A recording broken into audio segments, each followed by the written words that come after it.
Hi, everybody. This is Abilene the bunny, and she has a very important job as my emotional support animal. But what exactly is an emotional support animal? There's a lot of misinformation out there leading to a lot of questions. Like, what do they do? Where can they go? Who qualifies for one? How can I get one? What even is the difference between a service animal, a therapy animal, and an emotional support animal? Well, that's what I'm here to talk about today. So, whether you're looking for information about emotional support animals, or if you just want to see a cute little bunny, you've come to the right place. Let's hop right to it.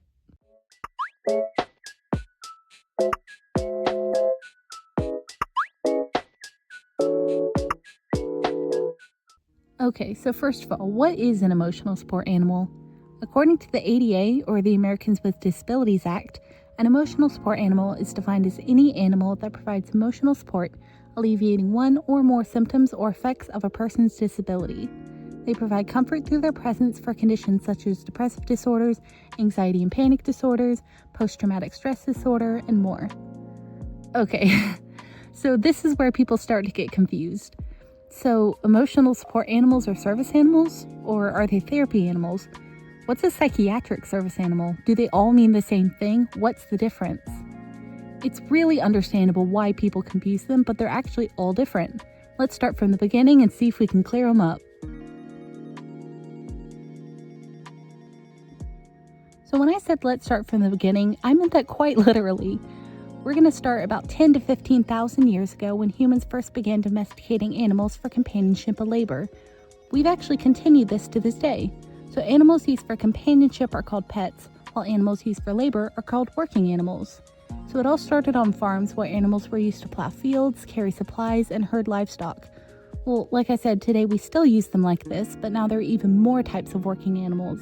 Some of these include police dogs or canine units, guard dogs, search and rescue dogs, drug or explosive detection dogs, and service dogs. Let's focus on this one as it's very different from the rest. Let's again start with the definition of a service animal. The ADA, again the Americans with Disabilities Act, defines a service animal as any dog that is individually trained to do work or perform tasks for the benefit of an individual with a disability, including a physical, sensory, psychiatric, intellectual, or other mental disability. Fun fact, in very specific cases, a service animal can actually be a miniature horse. Other than that, a service animal must always be a dog. Emotional support animals, on the other hand, can be any pet that can be properly managed, like a bunny. When people hear the term service dog, they usually think of one specific kind of service dog. They usually think of guide dogs. Those are a type of service dog. They're dogs who are trained to guide their handler who is blind, but they're not the only type of service dog. There are also hearing dogs, which are dogs who are trained to alert their handler who is deaf. There's mobility assistance dogs, which are dogs who are trained to assist their handler with mobility issues with everyday tasks. There are seizure response dogs, which are dogs who are trained to assist their handler who is actively having a seizure. There's allergy detection dogs, which are dogs who are trained to sniff out and alert for allergens in their handler's food. There's diabetic alert dogs, which are dogs who are trained to alert their handler to high blood sugar. And there's psychiatric service dogs. But wait, what does this last one mean?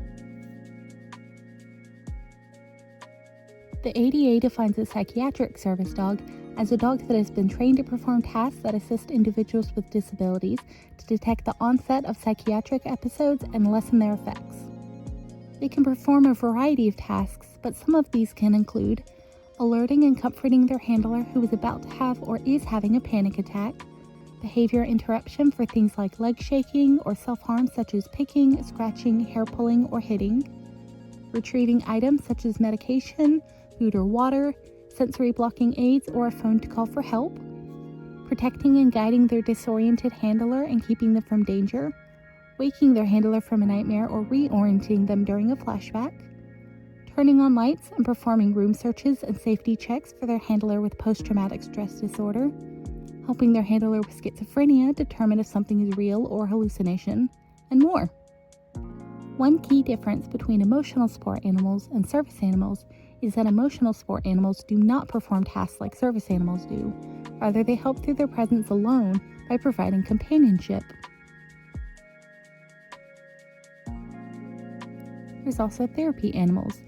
Therapy animals are volunteer pets that travel with their owners to different locations to provide comfort and joy to the public rather than one specific person with a disability. These pets are often part of a volunteer organization, and they tend to visit places like hospitals, nursing homes, veteran centers, schools, airports, courtrooms, and more. Notice how I said pets. Another key difference is that emotional support animals and therapy animals are legally considered pets, while service animals are legally considered medical equipment. Alright, let's talk a little bit about the legal difference between the three, because they each have some different rights. This topic concerns three primary federal laws. There's the Americans with Disabilities Act again, which is the ADA, the Fair Housing Act, which is the FHA, and the Air Carrier Access Act, which is the ACAA. The Americans with Disabilities Act, or the ADA, is a law that prohibits discrimination against people with disabilities in everyday activities, and it protects public access rights for service animals.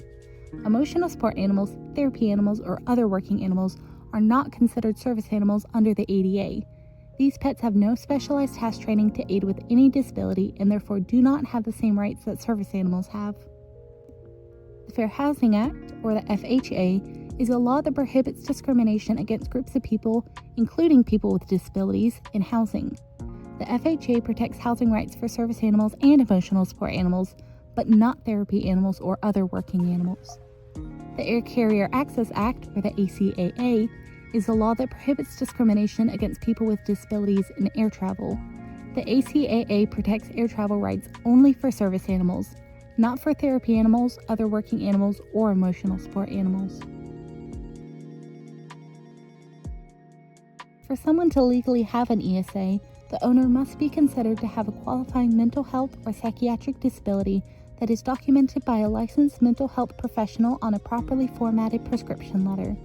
These professionals include licensed therapists, psychologists, or psychiatrists, as well as licensed clinical social workers, psychiatric nurse practitioners, and primary care physicians. In short, emotional support animals are just pets that have been prescribed to a person with a disability with the intent of improving their quality of life with their presence. The difference between a legitimate ESA and a pet is the letter from a licensed mental health professional. It is important to note that it is the owner, not the pet, that is the focus of the letter. The pet itself is never registered. So let's go back over everything we just talked about. So working animals, therapy animals, and emotional support animals can be any species of animal, while service animals can only be dogs or, in specific circumstances, miniature horses. Both service animals and working animals perform tasks, but working animals only perform non-disability specific tasks. Therapy animals and emotional support animals do not perform tasks. Only service animals have public access rights, only service animals and emotional support animals have housing rights, and only service animals have air travel rights. So hopefully now you've got a better understanding of the differences between service animals, therapy animals, and emotional support animals. If you have any questions or if you have any ideas for future videos you want to see, please hop on down to the comments below. We would love to hear it. Thank you for spending some time with Abilene today. See you next time. Bye!